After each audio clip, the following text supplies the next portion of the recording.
Bread from the store, sure, it's convenient. Is also depressing. Dry, tasteless, and gone before you can say best before. Hi, my name is Bruno, and today we're making a Portuguese sweet potato bread that will make you question every bread you ever bought from the store. Fluffy, golden, and ridiculously versatile.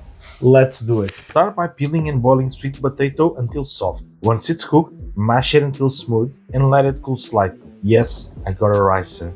This is satisfying. The sweet potato is the secret ingredient that gives this bread its signature fluff and flavor. Next, let's wake up the yeast. In a jug, mix the dry yeast with a teaspoon of sugar in some warm water.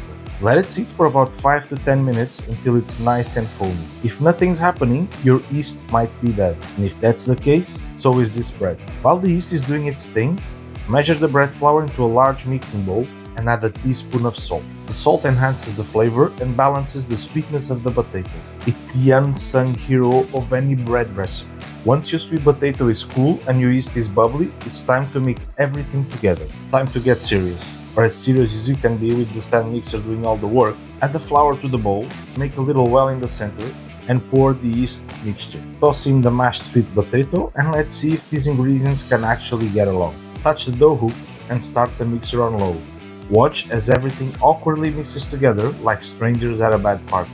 If you have a crappy mixer like mine, you might have to push some flour into the mix. If it's too dry, add a splash of warm water. Your dough should be feeling soft and slightly tacky, not like chewing gum stuck to your shoe.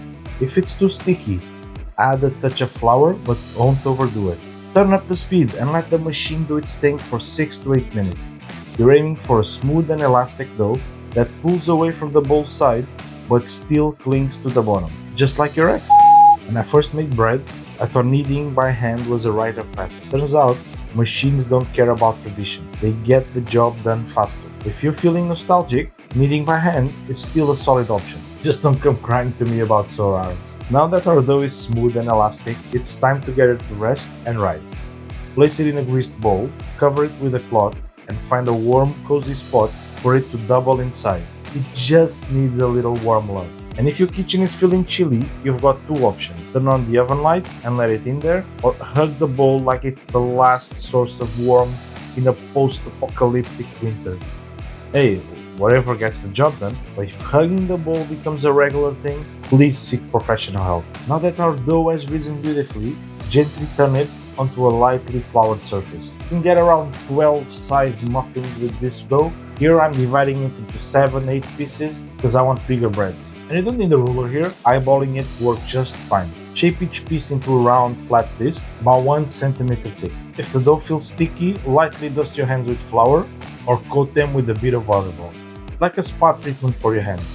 Bread making is self-care, right? Place our little discs of future deliciousness on an oil tray, covering them with a kitchen towel, and letting them rest for 30 minutes. This gives the dough a chance to relax and puff up slightly, which means fluffier bread. Don't rush this step. Rested dough equals happier, fluffier bread.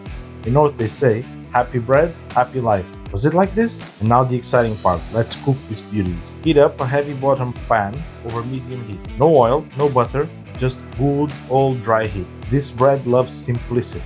Place the dough discs onto the hot pan, one at a time, and let it cook for about 4 to 5 minutes on each side. You're looking for a golden crust with those signature charred spots that make this bread instantly recognizable. And if your pan gets too hot, the bread will burn before it cooks through. Keep the heat steady, like a slow dance, not a rave party. Flip them carefully with tongs or spatula. This is the moment they start to look like the real deal.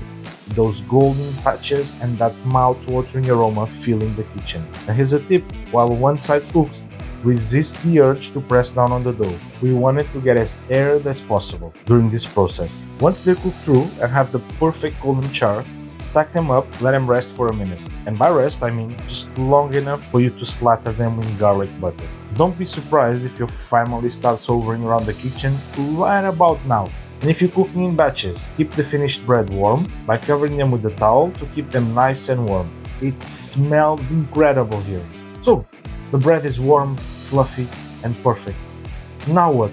Slice it, toast it, and enjoy it with butter. It's crispy on the outside, soft on the inside. A minimalistic masterpiece that doesn't need much to shine. And add some jam if you're on the groove. delicious. Feeling fancy? Use it as a base for Eggs Benedict. The fluffy texture soaks up all that velvety hollandaise like a dream. And trust me, it's a Portuguese twist that will outshine any English muffin. Next level?